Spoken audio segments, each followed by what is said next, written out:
State Director of Computer Science and Chief State STEM Officer for the Arkansas Department of Education. And I have the pleasure of introducing our noontime keynote.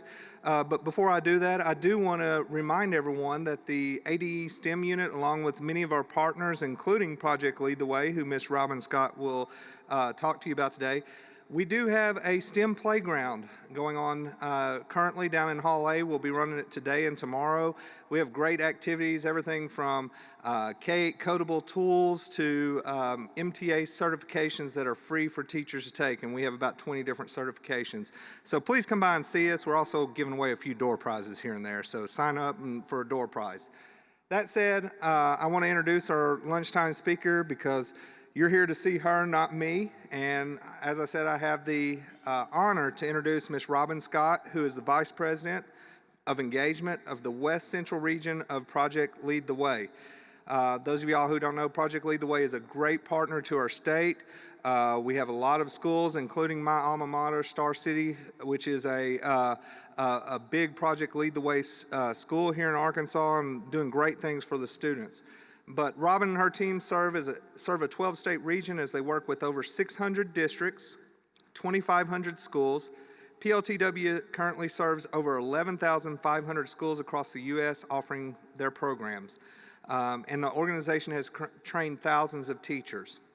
Before joining PLTW, Ms. Scott spent 20 years in education as a science teacher and district instructional leader.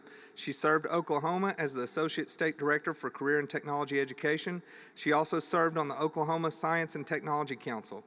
Ms. Scott holds an MS degree from the University of Central Oklahoma and a BS degree from Oklahoma State University.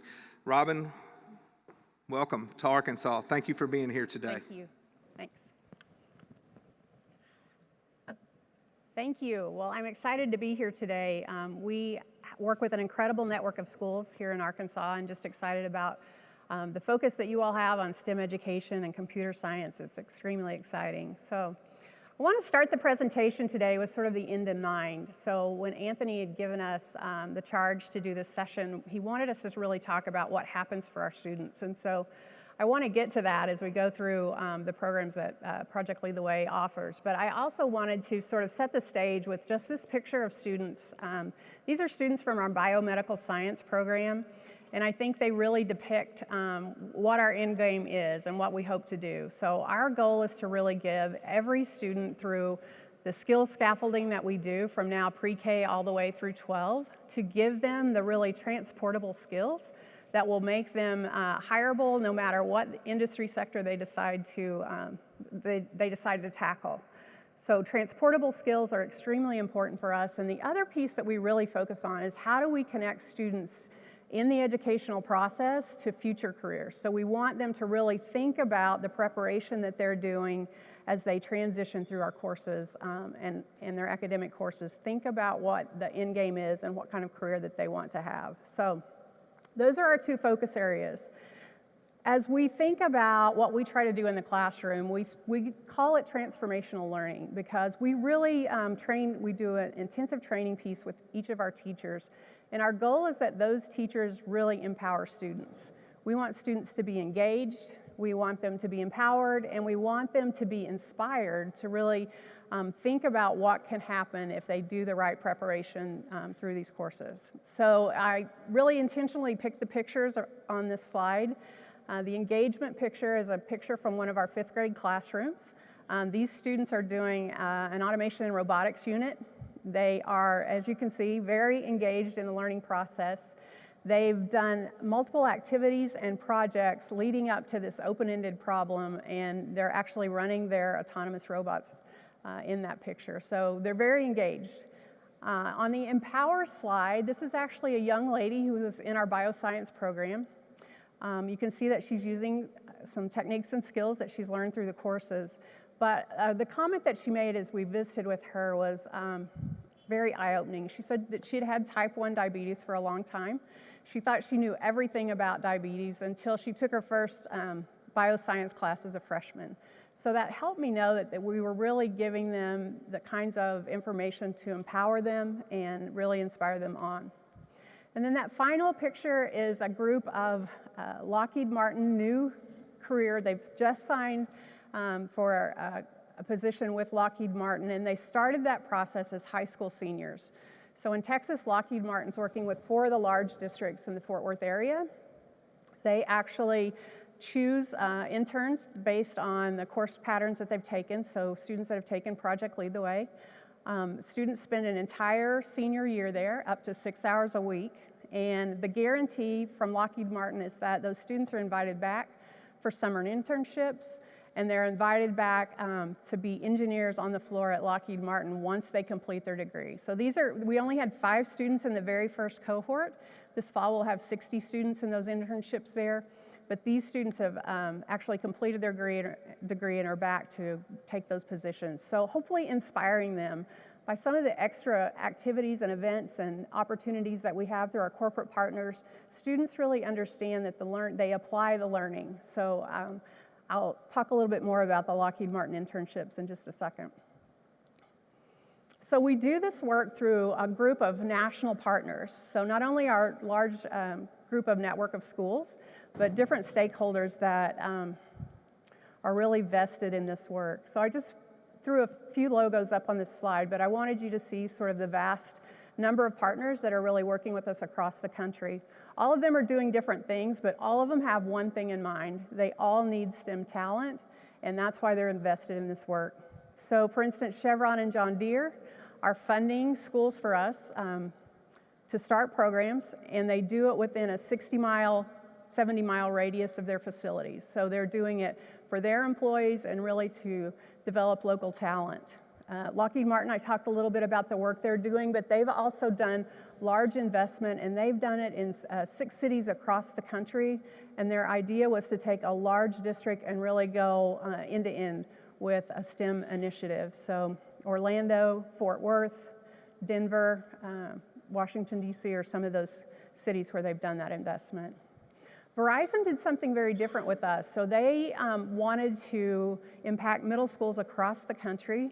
They wanted to really target those middle schools that were in most need, so free and reduced lunch. They had a certain threshold there, but any school that wanted to start computer science at the middle school, that's what they wanted to fund. So we funded with them the last 3 years, and we've done tons of schools across the country, really getting them focused on middle school science. So there are a lot of other logos on this slide. They've all done different types of investments. I want to talk about Toyota in a little detail in just a second, and I want to show you a slide, but they're a really vested partner as well. So if we think about Arkansas, how does that transition to Arkansas? So I just pulled down a few of your industry sectors, but aerospace defense, software development, data management, distribution and logistics, advanced manufacturing. All of those industry sectors are sectors that we've worked with that we know need STEM talent, and I know that you guys have heard the same thing from your local companies. So across the bottom, I've listed some of your companies. I know exciting announcement from Lockheed Martin and their expansion in Camden, but these guys are going to need talent, and I think that's why we're so invested in this work and why you guys have to help. Really, we don't have any students to waste. There's such a need for talent, and we can do it right here locally as we partner to do this work. So we've recently done, I want to talk a little bit about the transportable skills, and I mentioned it on an earlier slide, but we partnered with Burning Glass, and they're an analytical software company. They have tremendous amount of data around workforce. They analyze tons and tons of job descriptions as companies post those job descriptions. And so we wanted them to really dig in and tell us what were the skills most asked for. We felt like we had the list, and we felt like we knew what some of those were, but we wanted them to validate that work.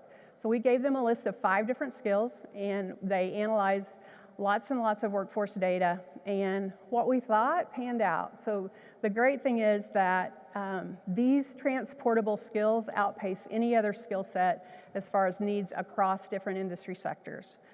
The industry and the career area didn't matter. These skills still showed up on all of those job descriptions. The other piece that was really fascinating, I think, is that it didn't matter if it was an entry-level job or if it was a professional level, mid-career job. All different job descriptions across that spectrum had these skills embedded in the job description. So we know that a student can combine these technical skills and these transportable skills, make them extremely hireable and in demand. So that's our goal. And we actually changed our entire assessment platform for this year, and I'll talk a little bit about it. But I wanted to tell you what those 5 skills were. So problem solving, critical and creative thinking, collaboration, communication, ethical reasoning, and mindset. So those are the skills that we are calling the transportable skills. They're skills that we feel like we start working with students in pre-K and kindergarten and help them scaffold those skills the entire way through a K-12 pathway. So our new assessment platform, for years at the high school level, we've done an end-of-course assessment, and that assessment has assessed content knowledge. So if I'm an Introduction to Engineering Design course, the assessment was content knowledge around engineering design and the process. This year, for the first time, we're able to tease out these five skill areas. So if I'm a freshman taking IED, and will have a score for problem solving, the way I creatively think and critically problem solve, collaboration, communication, ethical reasoning. So embedded in the scenario-based assessment. The really cool thing is that if I'm a student then and I transition through multiple classes in a Project Lead the Way pathway, that score grows as I develop skill sets. So students are able to share those scores with corporate partners. They're able to share those scores with community and universities, community colleges and universities. So we're excited about that aspect, and we're just norming our set of data this year, but really excited about the results to date. So we have copies of that study. We're actually in the STEM playground as well, and we have copies of that study if anybody's interested in that piece. So how do we do this work? How do we scaffold these skills throughout? And the model that we use, no matter preschool through 12th grade, is actually an APB model. So activities, projects, problems. Every one of our units is written that way. Our PD is built around helping teachers understand that they're facilitators in the classroom and they're facilitating these pieces, but really by the time we get to the problem level in each of the units, it's very open-ended, multiple right answers. We're excited about students having that freedom of creativity. But I will tell you, it's the piece that sort of challenges those high-performing academic students the most. Most of them want one right answer and they want to know how to get there, but it's a piece where we feel like we really have the ability to help develop that whole growth mindset and help students working through those projects. So in the activity phase, we're really trying to teach them certain knowledge and skills and help them master those skill sets. When they get to the project phase, it's really that they start to connect meaning to the actual content, and they begin to investigate what might happen. And then by the time they get to an open-ended problem, as I mentioned, very open-ended, they get parameters, they get criteria for their work, but it's really the application and the transfer of that knowledge. So they're using knowledge out of context, and students do amazing, amazing things. I have a school not far from my house. I actually live in Oklahoma, but I have a school out, not too far from my house, and as a high school engineering program, I think they have 11 current patents, and those patents were secured by high school students. So kids are doing exciting, exciting things. Rob, do you let them know what the problem is before they go into the activities? Good question. I know in our launch piece, we do set that up, so they know in problem as they work through. But good question. And they always have access to that piece. So I'm sure that instructors do set that up so that they do know it. Yes. Hey, Jenny. You know the answer, right?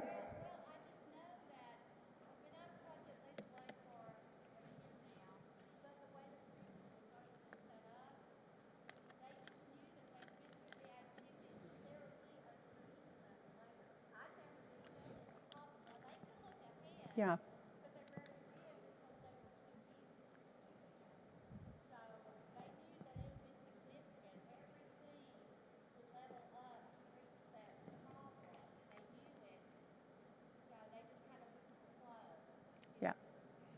Good. No, great addition, Jenny. And Jenny was one of our teachers. I think she trained in 4 or 5 courses at the engineering pathway, 5.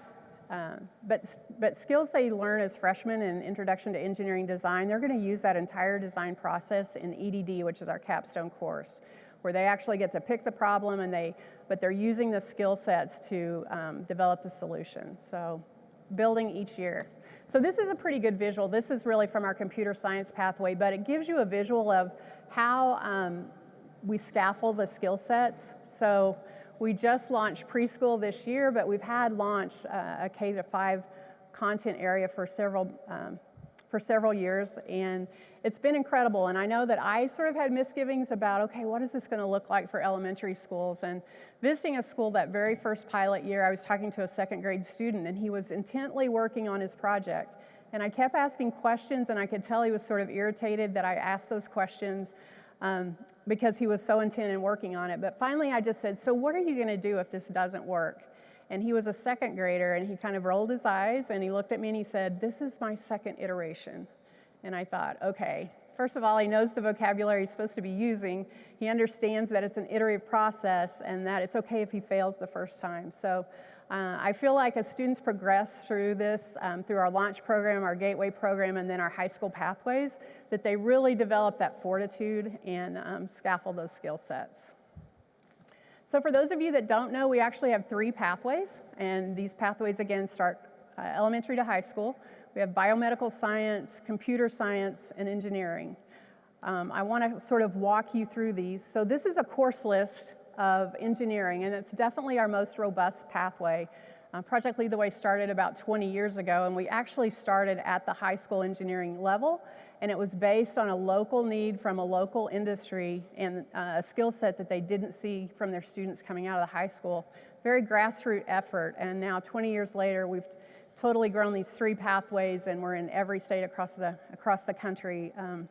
So the high school content has totally evolved, but some basic courses that really give our students the foundation, Introduction to Engineering Design, Principles of Engineering, and a brand new course, Engineering Essentials. And that course was really designed because we still aren't satisfied with the number of underrepresented and female students that are taking the engineering pathway. I think there's tons of things that kind of factor into that, but for some reason girls shy away from the content. So this course was really designed with some projects and problems that we feel like they'll really invest in and understand how they can give back. And that's the piece that we've heard from female students that they really, why they really want to be engineers. So we're excited about that brand new course. And then we have certain specialty courses, and a lot of the time schools will pick these specialty courses based on local engineering or industry sectors and what students need to get great local jobs. So we have an aerospace course, we have a civil engineering course. The computer integrated manufacturing course is a strong mechanical engineering course. They can actually badge in that course, and it's recognized by a national manufacturing group. A digital electronics, environmental sustainability, and then our capstone course. And the capstone course is really an open-ended course that seniors take. They pick the problem that they want to solve, and it's really helping them understand how to do project and process management and work through that entire project. So they'll prototype a solution, they'll often present that solution. It's an incredible process. And then you can see the units that we have at the middle school. Those are very flexible units, so schools can pick any of those units. They're often taught in 9-week segments or a semester, and schools often let students rotate through multiple courses. So just talking a little bit about some Arkansas students. So I know that many of you are probably aware of this, but the BB Junior High kiddos who won the Samsung Solve for Tomorrow, it was a problem that they wanted to solve, and it was an infant seat carrier that would actually weight and temperature would trigger an alarm if an infant was left in a car and it started to heat up. So those guys went on to compete at the national level, and I think we're one of the top projects there. But it's amazing what can happen with students once you empower them and once they're inspired to really solve problems, what they can do. So I wanted to share some actual examples. Jacob Kinsey was actually a student in Fayetteville. He got into the Gateway program and the engineering program. I actually met Jacob last summer, and I was at Cerner in Kansas City. So they're a large software company. They develop software for hospitals and healthcare systems across the globe.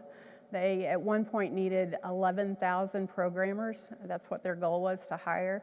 So very aggressive, robust company. But I met Jacob there. He was doing an internship from the University of Arkansas, where he was getting his computer science degree. And I just heard from Jacob this in June, and he actually started as a software engineer at Cerner. So his mom had, I know his instructor who taught his high school course, and she said, you know, it really helped him come out of his shell. He really found something he was interested in and passionate about, and then was able to pursue that field. So a great Arkansas story. And then I wanted to delve in a little bit more with the Lockheed Martin intern piece. So Lockheed Martin has a huge facility in Fort Worth where they make planes. It's a very secure system. And they really felt like about 8 years ago that they were competing hard with the energy sector, and it was hard for them to recruit engineers. And they had had a traditional college internship program for a long time. But they came to us and we sat around a table and they said, we've got to start earlier with these kids. We've got to get them in here and they've got to understand the excitement of the aerospace industry. So they had their HR there, they had all their engineering people there, different teams, and they developed a way to get high school interns in as seniors. So those seniors applied as juniors for this opportunity. It was extremely competitive. And I mentioned that we started with 5 or 6 students that very first year. But those kids were placed on a team. I just saw the seniors give their sort of end of internship presentation a few weeks ago in Fort Worth, and I was blown away. 4 of those students were first generation high school graduates. Every one of those 40 students had enrolled in a college engineering, physics, or computer science program. It was amazing. So Trinity Stallings, we actually have a whole series of podcasts on our website, and it's really interviews with stakeholders, different stakeholders, from teachers to students to our partners. But this one is really specific about Lockheed. So I know that you guys have a great Lockheed facility, and we've talked to them a little bit about student opportunities. But Trinity was a senior at Martin High School in Arlington ISD. She did an incredible internship and worked on an engineering team, and she now has a full ride to MIT, and she is leaving there for there in just a few weeks. So Emily Hendrickson, who is also interviewed on the podcast, is the person at Lockheed that manages the project, and as I mentioned, next year they've already identified 60 students, and they're expanding the districts that they're working with. But the criteria is that students have to have had not only advanced math and science and computer science courses, but our Project Lead the Way courses as well. So it's working extremely well. But what dawned on me as I was sitting there is just how Lockheed Martin has changed the whole recruitment process for their company. So these kids come in as freshmen, they notice things, as seniors in high school, they said things during their presentation like, especially the female students, I was surprised there weren't more girls working here. They were amazed at the community outreach and community service that Lockheed did for the community. And then, of course, they were all jazzed about the incredible planes that they were able to work on. So not only were they excited about the industry and being a part of aerospace, but they totally knew the culture of Lockheed Martin. So those kids are going off to college. They're guaranteed a summer internship each year with Lockheed. And the minute they get that degree, they sign an opportunity to go to work for them. So it's an incredible model, and we'd love to grow it. So Lockheed is growing it across the country, but we'd love to work with other companies to do similar work. So this is the Toyota model. So I apologize, this is a very complicated diagram, but Toyota came to us about 10 years ago, and they said, we've been studying, we're a global company, we're on every continent. We've been looking for an engineering piece that we could put with high schools because we aren't getting the talent that we need. And they talked about having, in the past, gone to career fairs and being able to hire folks, and they could put them on the floor and they'd be successful. They were down to about a 50% retention rate once they brought new hires in and they went through training to be successful to work in the program. So they had found our content, they came and talked to us, and they said, we really want to try cohorts of your students. We want to bring them in the minute they graduate high school. We will pay for their associate's degree. They'll do it on site at Toyota. This was the Georgetown facility, so this is their largest facility in the U.S. We'll pay, you know, they'll earn a salary for working 3 days a week. They'll go to school 2 days a week, and they'll be debt-free when they graduate, and we'll, you know, offer them a job. So first group of cohort students, 100% of those kids were successful in their training program. So they've now really expanded this whole piece, and they're not only recruiting these seniors, but they're actually helping schools that are within a driving range of their facility put the program in. So they see it as a real pipeline. And their model has really evolved. So at the bottom, you see the little square that says K-12 Project Lead the Way. They're funding elementary schools to put in launch because they understand the value of students starting to build these skills and scaffold skills throughout the pathway. So they're growing this across the country. I think that Arkansas actually has a FAME chapter in the southwestern part of Arkansas, I believe. So they're training other manufacturing groups in how to do this work, and we're very excited about it. So again, FAME is, you can look up FAME, and it will give you details about the program, or I'm happy to share this. But what I love about the model, so students come in and they do that training and they get an associate's degree. You can see the 3 pathways where students can transition, and Toyota's still supporting their education as they go through this model. So students can still pursue engineering. In Kentucky, where this first group of students went through, their AMT program transitioned to the engineering program without losing a beat. So those kids had 2 more years and they had an engineering degree. They can also do a business pathway where students are doing Lean, Six Sigma, process improvement pieces, and they can get a business degree as well. And then they have an advanced technician piece that they take them through. So multiple career ladders for them, and all starting in high school. Students are debt-free as they work through the educational piece, and it's just an incredible, incredible model. So a little bit about computer science. Arkansas is definitely leading the charge when it comes to computer science, and your governor has really raised the level of awareness for many of our states, and we're very thankful for that. We started out with doing computer science principles, the one course, because we felt like our engineering students really needed a computer science option, and it quickly spread to really an entire pathway. So we're excited about the work going on. We have a brand new security course that we have piloted, and now we've opened it up to any school across the country. AWS is hosting our cyber range, so just really excited about the opportunities with computer science. The Computer Science for Innovators and Makers is really a hands-on course. It's really computational thinking, but also just the programming actual pieces to make things work. And then App Creators is definitely an app creation course. And then we have a unit at each grade level in elementary, which starts with pre-K and goes all the way through 5th grade. So that's our computer science module. One thing I wanted to mention, I know you guys can't read these, but we can get you copies of them. So every high school course a student completes in Project Lead the Way, they have a very detailed course resume. So I've heard students have shared that they use these resumes to not only get entry-level jobs or internship opportunities, but they use them to write their college essays as well and to put in their college applications. So I just wanted to make everyone aware that we have those resumes. It's for bioscience, computer science, or engineering, and it's for every one of the high school courses. But an incredible amount of skills that students develop as they progress through the 4 courses. So Russellville is one of the first schools to really do elementary through all 4 of our courses, so we're excited about their piece. I actually snapped this picture when they were doing a showcase event and had students there, and we have other schools that are definitely working on the computer science piece with us as well.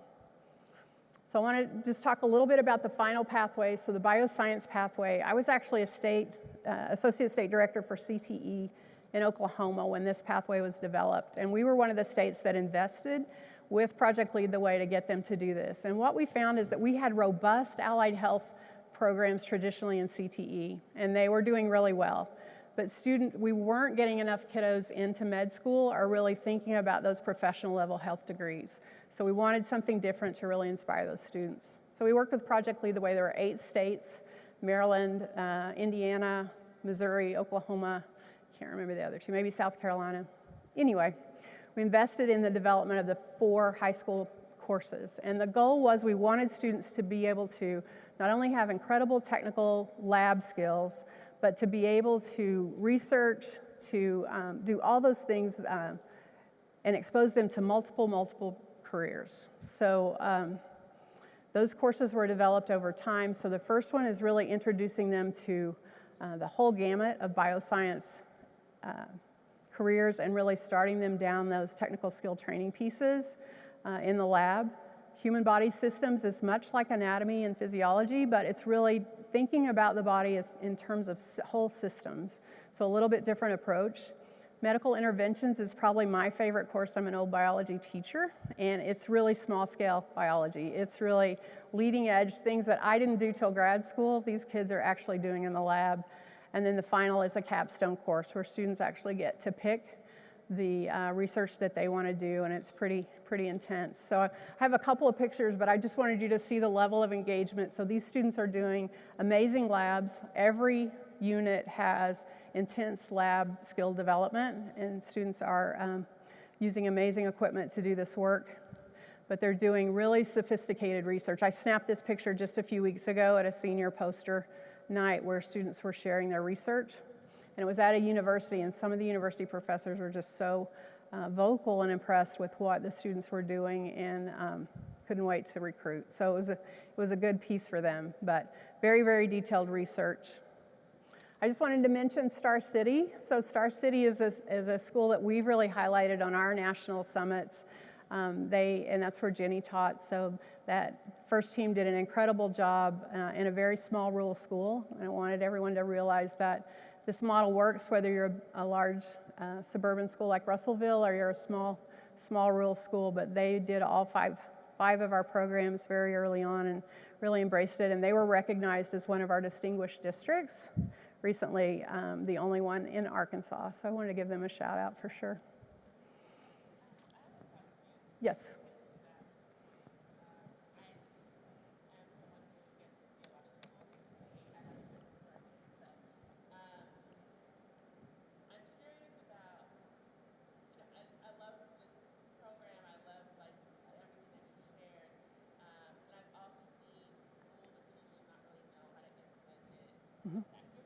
And so I was curious if there is any component of the program to help with that sort of teacher accountability, or if you have any suggestions for schools that want to do this, because I think to tell students, like, go through these pathways and you'll have like all these job opportunities, and then they get to 12th grade, and because Project Lead the Way hasn't been like put into place effectively, they haven't been learning what they were supposed to learn.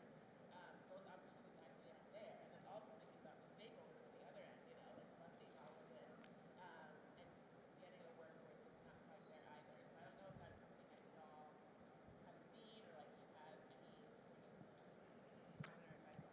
Absolutely, and we have several resources and tools to help schools. So we have, first of our professional development is available, and it's very intense. I know Jenny can tell you, but it's 2 weeks, and teachers always are tied to those master teachers as well, so they're there to help them. We have a team on the ground. As I mentioned, I lead a team that works in 12 states, so we're called the engagement team, and we're here to help any school with their implementation strategies and any coaching that we can help do. We have experts, as I mentioned, in the field. We have a 24/7 hotline, so it's called School Support. And really, if teachers or administrators have questions, they can call anytime, 24 hours a day, and we get them the answers they need. We do online training as well, so multiple ways that we try to, we can come in and help, because we definitely want it to be effective, and we want the teachers to feel good about the work that they're doing. And so we have a team to help. So we just need them to call and connect with us. We also have some national summits, so we'll have 4 this year. We have one in Kansas City and one in San Antonio. There's intense professional development during those summits. They also get to network with teachers that are teaching the same thing they're doing from across the country. They get to hear from a lot of our students. So we'll have elementary students through high school, and they'll be on our main stage, and they'll see the level of sophistication and what those students can do. So it's a great model for them. And then we also have teacher training going on during that piece. So you can credential in different parts of our training. So those are being really helpful. And we used to only have 1 national summit, and now we have 4. So we've tried to make them very regional so schools can get to them for the resource. So, but I feel like we have a lot of resources to help. So I'd love to know who those schools are and what they need. So we've just recently changed our training model. So we typically worked with universities in the past, and universities hosted our training on their campuses. And what we found was there wasn't consistency across the country in those training sites and what happened for teachers. So we've kind of taken that back under our wing. This is the first summer. We've done hubs where we host that training, but the other great thing is that we're really bringing in those local corporate partners, and teachers are getting a really good experience around what the whole career learning piece looks like for those pathways. So we're doing panels, we're doing training on industry sites. So in Kansas City, for instance, we have engineering training at Garmin. We have it at Burns & McDonnell, which is one of the largest engineering firms in Kansas City. Cerner's doing a lot of our computer science training on site. So the great thing about that, if you're a teacher going through our training, then you can do, they'll let you go down and do a stand-up with all of the Cerner software engineers and understand what a day in the life of looks like. So we're excited that we have that option for folks, but we have added some other pieces. So we have online training in most of the courses now. Some, especially young, we're finding young teachers love to learn online, and they are very self-motivated to do that. So we have an online course training and coaching throughout the year, so teachers can train that way. And then we also have what we're calling district transformation training, so we can actually bring the training to districts. So for instance, in launch, you could train up to 24 teachers in one of our classes, and we could do it on site for you. So we've really tried to broaden the opportunities for training and make it more multifaceted and really deliver on what we need. So last slide, but really the whole piece I tried to convey this morning is just what are the incredible things that some of these students are accomplishing. Wanted to give an overview of the 3 pathways for folks who didn't know a lot about us, help you understand some of those pieces. So some of the great new things for this year going into this year. So one of our corporate partners, Chevron, has helped us translate both launch and all of our gateway courses into Spanish. So I know in a lot of my states, especially in the South, that we need Spanish versions of content. So we're excited that those will be just a part of the process and an option for teachers this fall. We also are on a sort of fast track project for launch. We didn't start out trying to write launch as a STEM curriculum or a science curriculum. It was really truly STEM. So we crosswalked it with our literacy skills, with mathematics skills, with science, and with technology skills, all embedded into the projects and problems of launch. We really wanted to open up students' mind to STEM and problem-based learning. But many of our schools are using it for a science content piece. So by next fall, we will cover all of the NGSS standards through additional modules that will be released, and schools that are a part of our network will get all of those for free. So we're excited about that development. It's not a place where we had intended to go, but I think it will be a great resource for schools that are using it. We have a lot of schools using it as a science content and supplementing where they need, so we want to provide those resources for them. So, any other questions?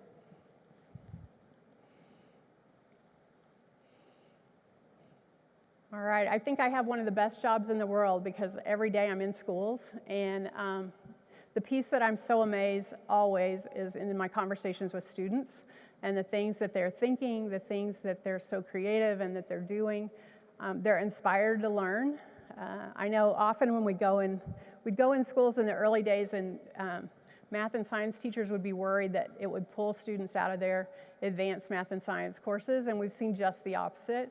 once students understand that they can do this work, they might not love math, but they've got to do math to be an engineer, then we're seeing students take more advanced math and science classes. So it almost always happens simultaneously in that the enrollment in advanced math science goes up when a school actually embraces Project Lead the Way. But anyway, thank you for being here today. We do have a space in the STEM playground. If you have any questions or would love to talk about any of the pieces, we'll be there and our team would be happy to help. So thank you.